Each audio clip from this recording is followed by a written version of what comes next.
Hello everyone, this is RTR Football Manager here, and yes, I am going to show you some tactics which I employed during my last game. Now it's been a long while since I've actually discussed any tactics, and hopefully this will be something that you benefit from. Alright, take everything with a pinch of salt because it just works for me, it may not work for you. And your dynamics of your own club is maybe just different. Alright, now before I begin, I'd like to pay a little tribute to fmfanboys.net. If you want to visit that URL, it's footballmanagerfanboys.net. The owner actually allowed me to use the tactics creator, as you can see right here. This is actually a website, and it's under the tactical playbook tactics creator. And yes, the owner actually allowed me to play around with it and record videos of tactics. So this is good because it will not mess up my original settings in FM2010. You know, sometimes it can be a pain just to reset everything back again. And well, visit the blog, alright, and enjoy your stay around here. They talk a lot about Football Manager. And now back to my tactics. I'm going to be showing you about how you can counter 5-3-2 formation just used by Birmingham in my previous match, and what are the pros and cons of actually 5-3-2. Alright, yeah, let us just begin. Alright, 5-3-2 is a very defensive formation, as you can see right here. Most of the players are actually at their own half of the pitch, and when you see that, you know, this is like inviting the opponents to actually play offensively and try to break down the walls. You can see right here.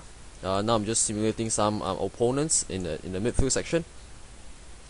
Now let me just share with you what are the pros of this formation.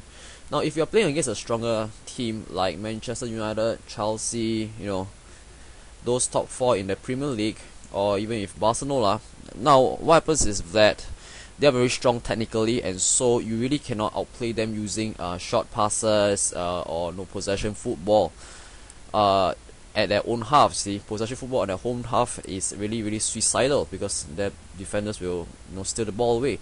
So what's going on here is they are baiting.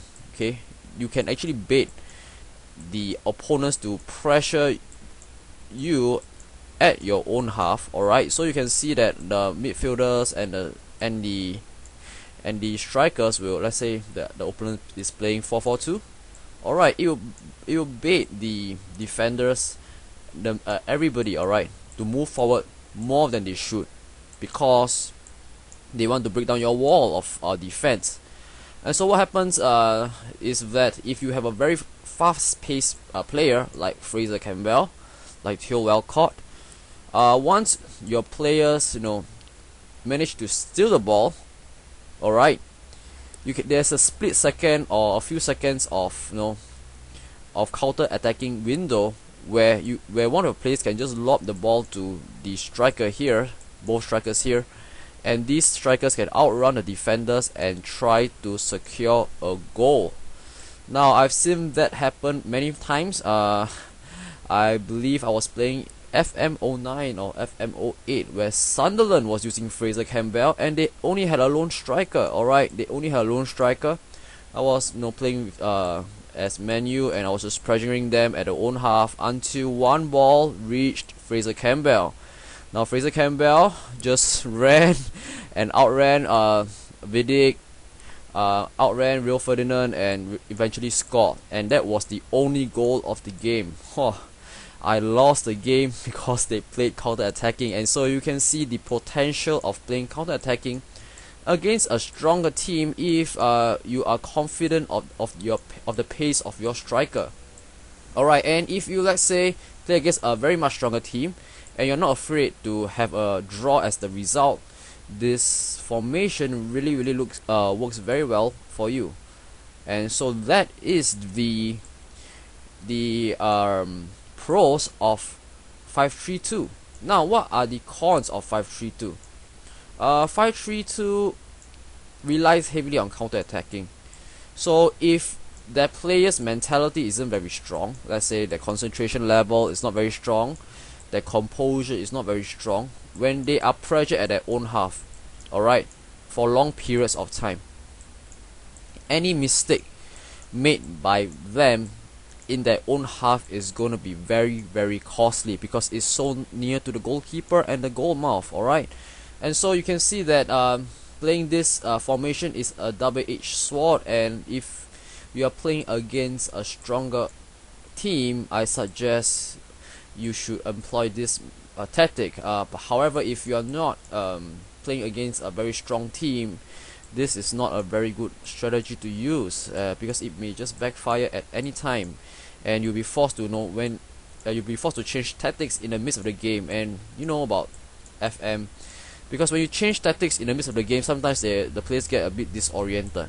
Alright, so you just gotta watch out for this if you're playing in your own game. Yeah. And how do I play against Birmingham? Now, I understand that I didn't secure a very good result with Birmingham in my last match. Yeah, complacency, everything. Alright, my players are not up to par. They are not really cutting edge, and so we nearly lost the game. But let me just show you how I play against them. Now, our man mark are then two central midfielders. Alright, and I will actually leave zonal marking for the left and right wing. Plus, our man mark their central strikers, alright, or forwards. Now, I love man marking only when the amount of players within a certain section corresponds to the amount of players within my formation. Now, what do I mean by that? Let's say the player is playing 3-5-2 like that, alright. And I'm playing 4-4-2, so you can see that I have 4 midfielders here, and there's an extra midfielder right here from the opposition team. Now, in this kind of situations, I do not play man marking because you leave this fella running around free, scot free, and so you do not want that because that can be costly, especially if this player is like Steven Gerrard. And so I tend to only man mark players that correspond to my current formation, which is 4-4-2, and so you can see that I man mark these two, and I man mark the strikers right here. And on top of that, I play in the toolbar where it says closing down. How often should you close down? Rarely, or no, at your own half or something. Yeah, at the closing down tab, actually want to close them down in their own half and as frequently as possible. Alright, so that, like I said, I like to pressure them at their own half, so that they might just commit a little mistake here and really allow me to get a goals lead.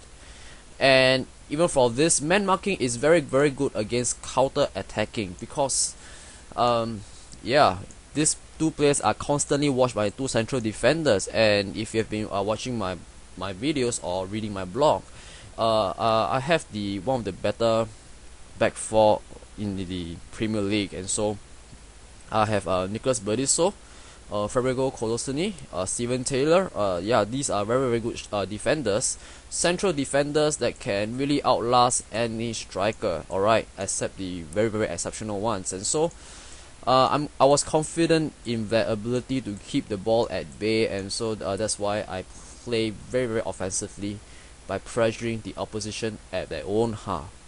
Alright, and yes, that's all for my tactics about 5-3-2 in their pros and cons. And stay tuned for the next update, video update. And of course, this video I have a write-up for this tactics very shortly. Alright, now if you like my videos, please subscribe to my YouTube channel at RTR Football Manager, or you can visit my blog at footballmanagersite.com. and yes, I see you next time.